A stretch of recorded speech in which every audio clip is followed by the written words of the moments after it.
Boa noite a todos que nos acompanham aqui no perfil do Bagé Agora. Saúde e bem-estar, meu nome é Niela Bittencourt. O Saúde e Bem-Estar é um oferecimento de Dimagem, Medicom, Singular e Novo Mundo Espaço Multiterapêutico. Hoje nós vamos falar sobre emoções e também sobre o filme Divertidamente 2, que está fazendo um baita sucesso e aborda justamente essas emoções, tanto as emoções básicas, como a gente chama, quanto as emoções mais complexas que surgem conforme a gente vai envelhecendo e vai descobrindo o mundo. Para abordar esse assunto, eu estou aqui com a psicóloga Dilce Helena Alves Aguzzi. Mais uma vez, sempre um prazer conversar com essa profissional tão querida. Dilce, muito obrigada mais uma vez por ter aceitado o nosso convite. E vamos falar então um pouquinho sobre emoções. O que são essas emoções básicas? Quais são as primeiras mesmo, né? Quais são consideradas essas emoções básicas e se todas as pessoas elas sentem essas emoções e a partir de que momento? A gente estava falando aqui no off que um bebezinho ele já experimenta logo que nasce as duas primeiras emoções, né? Que é a alegria e a tristeza. É isso mesmo? Mais ou menos isso. Boa noite a quem está nos assistindo, né? E eu que agradeço a oportunidade de a gente conversar um pouquinho, né, sobre esses temas interessantes. O filme ele traz, né, o Divertidamente 1, né? Ele traz essas emoções básicas como a alegria e a tristeza, a raiva, né? Nojinho. O nojinho e acho que tinha mais alguma. O nojinho, a raiva, a tristeza, a alegria. Eu acho que é isso, isso. acho que eu não falei alegria, né? E o bebê já, raiva, que muita gente se surpreende, o bebê já sente raiva, mais do que tristeza, o bebê sente frustração e imediatamente raiva, né? E é nesse sentimento da falta de algo, né? O bebê sente a necessidade, por exemplo, ele sente a fome como uma necessidade, uma vontade, né? Talvez uma dor, o que a gente usa o termo é uma perturbação, uma emoção, né, sentida no corpo, principalmente, né, que é a falta do alimento. Só que ele sente aquilo intensamente, ele não tem repertório dessas emoções para saber que isso passa, né? Então, rapidamente, né, essa frustração daquela fome, daquela vontade de não ter sido saciada na mesma hora, ela rapidamente passa da frustração para a raiva. Né? E imediatamente já vem a felicidade, quando chega o leitinho, o colinho, o calor, seja como for, né? Assim, nossas emoções vão sendo educadas a partir do que ela surge, é atendida ou frustrada. A frustração ela é importante, porque vamos entendendo que sobrevivemos. Isso que eu ia te perguntar, é quase instintivo tudo isso, né? Para a sobrevivência, né? Sim, sim. À medida que essa rede complexa vai surgindo, ela surge do menos para o mais, né? Do menos complexo para o mais complexo. Nisso o filme é muito feliz. A Pixar é muito, né? Tem uma bagagem boa e uma consultoria excelente, né? De profissionais da neurociência, né? Para fazer esse trabalho, mas eles fazem outros, já fizeram outros que abordam questões humanas, né? Eu costumo dizer que a Pixar faz filmes para adultos, a partir do público infantil, atraindo o público infantil, mas é para educar adultos. Isso que a gente ia falar um pouquinho, que é impressionante. O primeiro já fez sucesso, mas o segundo, que aborda uma nova fase da personagem principal, que é a Hailey, né? Eu não consigo falar o nome. Riley. Ela indo para a adolescência, né? E é impressionante como os pais estão indo com as crianças, indo com os adolescentes. E tá difícil até de ver esse filme. Aqui em Bagé, eu acho que está entrando na terceira semana e sessões sempre esgotadas. E é incrível ver a quantidade de gente, criancinha, pré-adolescente, adolescente, jovens adultos, adultos mais velhos, todo mundo querendo ver esse filme. Por que tu acredita que está despertando tanto interesse? Assim, a gente sabe que nesse filme vai surgir emoções que o pessoal até está brincando bastante na internet, né? Com as novas emoções que vão surgindo, surge a inveja, novas. surge a nostalgia, que é a coisa mais bonitinha, e surge a ansiedade. Eu achei muito fofa a nostalgia também. Muito fofinha. E surge a ansiedade também, que E se a vergonha. mostra, e a vergonha, exatamente.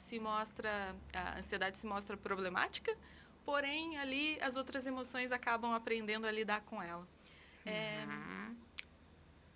Por que tu acredita que está atraindo tanta atenção esse segundo filme? Eu penso que essa questão do Divertidamente 2, ter escolhido essa fatia do psicodesenvolvimento ou do desenvolvimento humano, que é a adolescência, é a chave para esse sucesso. Porque nós vivemos um momento cultural, digamos assim, né, da humanidade, que tem uma obsessão pela adolescência. Vivemos uma obsessão pela adolescência. Né? Muitas questões estão usando como referência a adolescência, da moda a gostos, né, de paladar, de alimentação, de divertir-se, de linguajar, de aparência. Muitas pessoas adotam o modelo adolescente. Né? Então, podemos dizer que o mundo hoje vive uma obsessão pela adolescência.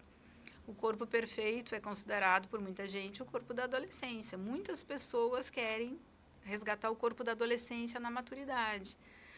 Muitos filmes falando de viagem no tempo, como a parte mais divertida, mais alegre, né? Relacionando sempre a adolescência. Então, é um tema que atrai gregos e troianos. Tá? Então, se a gente for pensar por esse viés da obsessão, já marca bastante. Aí, se a gente for pensar verdadeiro desespero que os pais de adolescentes sentem ou seja, por estarem vivendo coisas diferentes, desafiadoras, ou pelo medo, por, né, observar algum adolescente da família, ou filhos de amigos. Então, todo mundo fica meio que em pânico, né? Ai, meu filho está entrando na adolescência, o que será que vai acontecer? Então, por esse motivo, acho que criou uma comoção muito grande. Né? E digamos que esses seriam os aspectos negativos. Tá? Não é negativo, mas a parte mais negativa da questão. Né? E o restante é porque realmente é muito interessante uma animação que fala uma linguagem para crianças, para adultos, para adolescentes, para qualquer idade, que educa um pouco, que traz um olhar lúdico, criativo e explica o que são as emoções. Essa metáfora da sala de controle mental, né, que é o comando ali das emoções, explica um pouco por que a gente é a gente, por que somos quem somos, por que fazemos o que fazemos. E aquilo que mostra, Dilce, que cada pessoa é comandado por uma emoção específica. Isso é, de certa forma, uma realidade? As pessoas são comandadas em determinados momentos por uma emoção específica, ou a maioria das vezes? Tem uma inclinação de alguma abordagem ali, evidente, né? Mas eu diria que nós somos, sim, tomados por emoções, muitas vezes, né? Nós somos tomados e guiados não por uma, mas por um arranjo. E esse arranjo, ele forma uma estrutura harmônica. E, logicamente, que algumas pessoas identificam em si mais uma do que outra, né? Eu acho que sinto falta do pensamento. Né? Se eu pudesse iria sugerir que dentro nessa sala de controle também tivesse o pensamento, né? Aquele personagem que iria ponderar um pouco, lidar com os fatos. E aí sim seria uma mescla perfeita de como nós somos, como a nossa central processa tudo isso. Mas sim, nós estamos sempre sob o domínio de uma mais. Mas não que aquela seja chefe. É que, dependendo do momento, dependendo da personalidade, do arranjo específico que essa pessoa tem, às vezes essa pessoa é mais emocional, né? Às vezes é mais racional. Então, se esse filme aborda a questão da ansiedade, trazendo ela como uma emoção básica no adolescente, não seria uma surpresa que ele movimentasse grandes multidões. É interessante ver como no Brasil isso está sendo consumido, né? Eu penso que é uma resposta produtiva, positiva, e que isso vai gerar conversas em casa, assim como nós estamos conversando agora, pessoas vão querer ver, né? Tem muita gente conversando sobre o filme, fazendo análises, E eu acho que isso é a parte interessante, porque nós não viemos com manual de instruções. E isso surpreende e irrita e intriga o ser humano desde sempre, né? Então, a possibilidade de entender, pelo menos um pouco mais, ela acaba sendo atraente, né? E diferente de uma palestra, diferente de um livro sobre o comportamento, é uma coisa muito, muito divertida. Eu só penso assim, ó, errado, equivocado a gente pensar que a ansiedade aparece só na adolescência, né? É uma metáfora do filme porque realmente ela se estabelece muito maior, muito mais, né? De uma forma Assim muito como maior. a vergonha e a inveja, né? Exatamente, tá lá, tá sempre, né? Vai estar sempre no nosso hall de emoções. E essas emoções, elas podem ser positivas também? A gente fala sobre emoções que têm tudo a ver com a sobrevivência, né?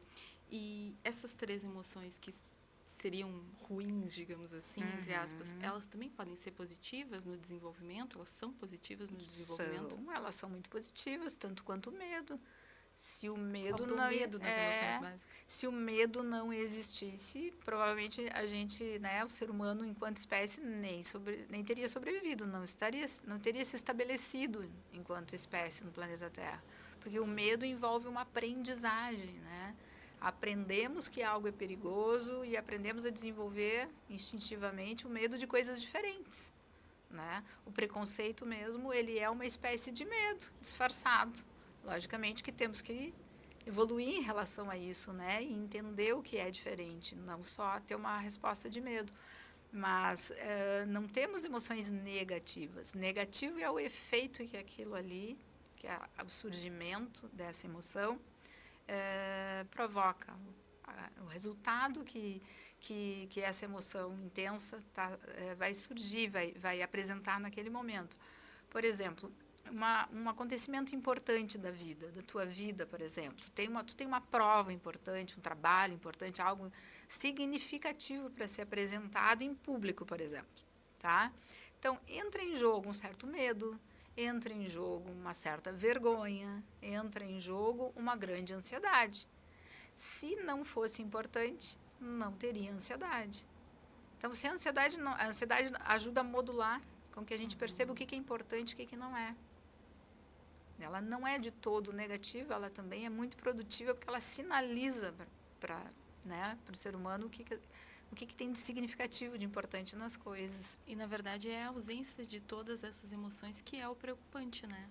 Sem dúvida, a ausência das emoções é muito raro, mas o não contato, não identificar, não fazer contato ou não poder expressar é uma das coisas mais preocupantes e adoecidas que a nossa sociedade consegue construir, é impedir, invalidar uma pessoa de sentir o que sente.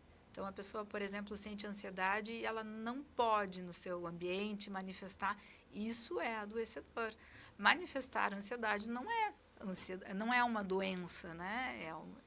É uma coisa absolutamente normal. Lógico que estamos falando de grau, intensidade, né, desse fenômeno. Um grau muito elevado, né, uma coisa muito persistente, aí a gente já estaria falando de um outro quadro. Perfeito. Dilce, muito obrigada mais uma vez por ter vindo aqui conversar com a gente. Foi super rápido, passou super rápido essa conversa. Saúde e Bem-Estar retorna na semana que vem. Saúde e Bem-Estar é um oferecimento de Edimagem, Singular, Medicom e Novo Mundo Espaço Multiterapêutico.